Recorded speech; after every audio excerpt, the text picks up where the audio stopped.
श्री शिवाय नमस्तुभ्यम। हर हर महादेव। जैसा कि आप सभी को पता है, प्रत्येक वर्ष सावन शुक्ल पंचमी की तिथि को हम नाग पंचमी के रूप में मनाते हैं। और जैसा कि आप सभी को पता है, 72 वर्षों के बाद ऐसा दुर्लभ सावन आया है जिसकी शुरुआत और अंत दोनों ही सावन सोमवार से हो रही है। ऐसे में इस नाग पंचमी की महत्वता और अधिक बढ़ जाती है। आज की इस वीडियो में हम आपको नाग पंचमी में किए जाने वाले 5 विशेष सर्वश्रेष्ठ उपाय बताने वाले हैं।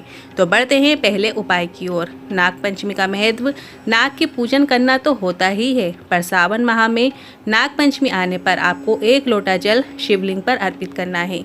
और नाग पंचमी के दिन शिवलिंग पर जब हम जल अर्पित करते हैं तो हमारे पूरे परिवार में, हमारे कुटुंब में कोई भी 7 पीढ़ी के अंतर्गत भी तड़प रहा होता है या पड़ा हुआ होता है तो उसे मुक्ति मिल जाती है। उसे पंचमी के दिन चढ़ाया गया जल प्राप्त हो जाता है और वो जीव मुक्त हो जाता है, तर जाता है और आपके घर में विशेष सुख शांति देखने को मिलती है। आप 1 लोटे जल से भी जल अर्पित कर सकते हैं या 2 लोटे जल का भी उपयोग कर सकते हैं। जैसा कि हम रोज़ सावन में यदि 2 लोटे जल चढ़ा रहे हैं तो आप नाग पंचमी की तिथि के दिन भी 2 लोटे जल से जल अर्पित कर सकते हैं। इस दिन जब हम शिवलिंग पे 2 लोटे जल से या 1 लोटे जल से जल अभिषेक करते हैं तो हमारे घर में सुख शांति तो अनुभव होती ही है, साथ में हमारे रुके हुए जो काम होते हैं वो भी हमारे सफल होने लगते हैं। अब बढ़ते हैं अगले दूसरे उपाय की ओर। नाग पंचमी के दिन शंकर भगवान पर कि शिवलिंग पर चढ़ाई गई शमी पत्र का बहुत ही महत्व होता है। यदि आप नाग पंचमी के दिन 1 शमी पत्र भी शिवलिंग पर अर्पित कर देते हैं, आस्तिक मुनि का नाम लेकर शमी पत्र को वापस उठाकर अपने घर के दरवाजे की चौखट में या द्वार में कहीं पर भी रख लेते हैं तो आपके घर में या आपके बगीचे में कभी भी सर्प प्रवेश नहीं करते हैं। ये उपाय आपको आस्तिक मुनि का नाम लेते हुए करना है। आपको सर्पों से खतरा नहीं होता है। ये उपाय करने से उस शमी पत्र में जया, विशेरा, सामनी वाली, दोतली और देव, इन 5 मतलब जो शिव जी की 5 पुत्रियां हैं उनका भाव प्रकट हो जाता है और वो हमारे घर की रक्षा करती हैं। तो आप नाग पंचमी के दिन 1 शमी पत्र ज़रूर चढ़ाएं। और यदि आपके घर में सर्प और ये सब का प्रवेश होता रहता है तो आप आस्तिक मुनि का नाम लेते हुए वो शमी पत्र वापस उठा लें, प्राप्त कर लें और उसे अपने घर की चौखट में, दरवाजे में रख लें। अब आप उसे लाल कपड़े के अंदर भी लपेट कर रख सकते हैं ताकि वो कहीं गिरे ना। अब बढ़ते हैं अगले तीसरे उपाय की ओर। सावन माह के विशेष उपायों की जानकारी देते हुए गुरुजी ने सभी से 3 विशेष नियम को इस सावन में धारण करने को कहा है, क्योंकि 72 वर्ष के बाद ये सावन का दुर्लभ संयोग बना है। ये सावन का महीना सोमवार से ही शुरू है और सोमवार पे ही इस सावन महीने का समापन है। और इसी सावन के महीने में जब ऐसा सोमवार के दिन शुरू और सोमवार के दिन समापन हुआ था, सावन का महीना तब भी हुआ था जब शंकर भगवान एक तपस्या में लीन थे और उनकी आंखों से, खुली आंखों से एक आंसू की बूंद गिरी थी और जिससे रुद्राक्ष उत्पन्न हुआ था। अब आप ऐसे सावन के महीने में 2 लोटा जल चढ़ाने जाओ तो 3 चीज़ें अपने अंदर धारण अवश्य करना। पहला, 2 लोटा जल लेकर जाओ तो ऐसे ज़रूरी नहीं कि दोनों लोटा आपके दोनों हाथ में हैं, आप एक के ऊपर एक लोटा रखकर भी जल चढ़ाने जा सकते हैं। गुरुजी ने ये बताया था। साथ ही गुरुजी ने बताया कि श्री शिवाय नमस्तुभ्यम मंत्र का जाप पूरे सावन के महीने में 5 दिन ऐसे जरूर निकालना है जिसमें बेलपत्र के पेड़ के नीचे बैठकर, उसकी छाँव में बैठकर 1 माला या श्री शिवाय नमस्तुभ्यम मंत्र अवश्य बोलिएगा। 108 बार आपको श्री शिवाय नमस्तुभ्यम बोलना है।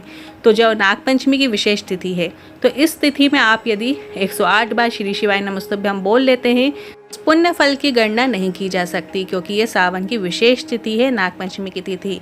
अब यदि आपके पास आसपास बेलपत्र का वृक्ष नहीं है तो ऐसे में यदि आपको बेलपत्र के वृक्ष की मिट्टी भी मिल जाती है तो आप उसे अपने मस्तक पे धारण करते हुए भी 108 बार श्री शिवाय नमस्तुभ्यम बोल सकते हैं। या फिर जो बेलपत्र होती है, शंकर भगवान पर चढ़ी हुई बेलपत्र को अपने मस्तक पे स्पर्श कराते हुए भी आप 108 बार श्री शिवाय नमस्तुभ्यम मंत्र का स्मरण कर सकते हैं, तब भी आपको मनवांछित फल की प्राप्ति होगी। साथ ही गुरुजी ने बताया है कि यदि आप एक बेलपत्र का पौधा अपने घर में लगा लेते हैं, अपने घर के गमले में उसको सिंचित कीजिए, थोड़ा बड़ा कीजिए और जब वो अच्छा बड़ा हो जाए तो उसे कहीं पर भी खाली जगह पर बेलपत्री का वृक्ष आपको लगा देना है। कहते हैं जब तक वो बेलपत्री के वृक्ष की पत्ती यदि शिवलिंग पर चढ़ती है, आप रहो या ना रहो, आपका पुण्य आपके पूरे परिवार को मिलता रहता है जब तक का वो बेलपत्र का वृक्ष वहाँ रहता है। बढ़ते हैं अगले चौथे उपाय की ओर। नाग पंचमी के दिन गाय का कच्चा दूध यदि आपको मिल जाता है, थोड़ा सा भी गाय का कच्चा दूध यदि आपको मिल जाता है, प्राप्त हो जाता है, तो 1 बूंद या 1 चम्मच भोलेनाथ की शिवलिंग पर ज़रूर अर्पित कीजिएगा। इसके अलावा आप एक दिए में भी थोड़ा सा दूध ले लीजिए, गाय का कच्चा दूध या जो भी दूध आपको प्राप्त होता है वो ले लीजिए और उसे आप किसी वृक्ष के नीचे नाग पंचमी में नाग देवता के निमित्त ज़रूर रखिएगा। बढ़ते हैं अगले 5वें उपाय की ओर। गुरुजी ने मनोकामना पूर्ति के लिए भी एक विशेष उपाय बताया है। धन संपदा बढ़ाने के लिए भी इस विशेष उपाय को किया जा सकता है, क्योंकि नाग पंचमी शुक्रवार के दिन पड़ रही है। तो इस दिन आप यदि आपको कमल पुष्प मिल जाता है तो बहुत अच्छी बात है। यदि आपको कमल पुष्प नहीं मिलता है, यदि आपके घर में कमल गट्टे हों, काले कलर के कमल गट्टे आते हैं जो कि कमल पुष्प के ही बीज होते हैं, बस आपको वो कमल गट्टे ले लेना है। जिस कलश में आप जल लेते हो उसी जल कलश के अंदर आपको उस कमल गट्टे को ले लेना है और सुबह के समय आपको भोलेनाथ के मंदिर पहुंच जाना है, शिवालय चले जाना है। यदि आप 2 कलश में जल लेते हो तो ज़रूरी नहीं है कि दोनों कलश में आपको कमल गट्टे डालना है, आप किसी भी एक कलश में कमल गट्टा डाल सकते हो। वो जल आपको भोलेनाथ की शिवलिंग पर अर्पित कर देना है। श्री शिवाय नमस्तुभ्यम बोलते हुए, अपने मन की कामना बोलते हुए, साथ ही यदि आपको धन संपदा व्यापार वृद्धि करना है तो उसका भान करते हुए भोलेनाथ की शिवलिंग पर वो जल अर्पित कीजिएगा और जो जलाधारी से जल नीचे की ओर आ रहा है उस जल को अपने जल कलश में झेल लेना है और वही जल का सिंचन अपने व्यापार व्यवसाय वाली जगह पे ज़रूर कीजिएगा, अपने घर की देहरी पे कीजिएगा, अपने घर में सिंचन कीजिएगा। सावन की पंचमी तिथि और ये बहुत ही विशेष तिथि मानी गई है और इस दिन किए जाने वाले उपाय जो होते हैं वो अचूक होते हैं। इन्हीं सभी उपायों में से ये उपाय भी सर्वश्रेष्ठ है। आप इस उपाय को नाग पंचमी के दिन ज़रूर कीजिएगा। अब बढ़ते हैं अगली 5वीं जानकारी की ओर। गुरुजी की जो शिव महापुराण का सभी को इंतजार है, क्योंकि अब गुरुजी की 5 दिन तक शिव महापुराण कथा नहीं आने वाली है। तो इसके बाद जो गुरुजी की शिव महापुराण कथा आएगी वो 12 अगस्त से 16 अगस्त छत्तीसगढ़ गानोद नया रायपुर में आएगी और इसका समय आस्था चैनल यूट्यूब पर 1 बजे से 4 बजे तक दोपहर में रहने वाला है। और इसके बाद 17 अगस्त को कावड़ यात्रा रहेगी जो कि सीहोर में रहेगी। गुरुजी पंडित प्रदीप मिश्रा जी के द्वारा इस कावड़ यात्रा को निकाला जाता है जो कि सीवरा नदी से लेकर कुबरेश्वर धाम तक जाती है। तो गुरुजी ने सभी से कहा है 2 कलश आपको लेके आना है, डंडा आपको लेकर आना है, साथ ही गुरुजी ने 1 कनेर का पुष्प भी लेकर आने को कहा है। जो भी कनेर का पुष्प आपको मिल जाता है, पीला कलर का या सफ़ेद कलर का जो कनेर पुष्प आपको मिल जाता है वो लेकर जरूर उस कावड़ यात्रा में जाइएगा।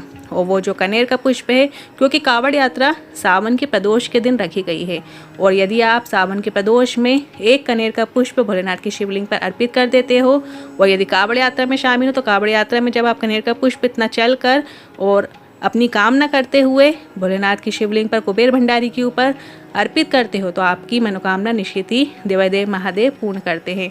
और जो लोग कावड़ यात्रा में शामिल नहीं हो पा रहे हैं, यदि वो अपने घर के नज़दीक के मंदिर में भी सावन की प्रदोष तिथि में मतलब 17 अगस्त में 1 कनेर का पुष्प अर्पित कर देते हैं तो उन्हें भी मनवांछित फल की प्राप्ति होती है। उनके पूर्व जन्मों में किए गए जो बुरे कर्म है, पाप है, उनसे भी मुक्ति मिल जाती है। और इसके बाद जो गुरुजी की अगली शिव महापुराण कथा है 17 अगस्त के बाद डायरेक्ट 23 अगस्त से 29 अगस्त नांदेड़ में रहेगी। और फिर सितंबर महीने की जो पहली शिव महापुराण कथा है वो 3 सितंबर से 9 सितंबर तक गुड़गांव में रहने वाली है। आज के उपायों से जुड़े मन में कोई सवाल है, क्वेश्चन है तो कमेंट के जरिए पूछ सकते हैं। वीडियो थोड़ा भी उपयोगी लगा हो तो वीडियो को लाइक करके कमेंट बॉक्स में हर हर महादेव ज़रूर टाइप कीजिएगा।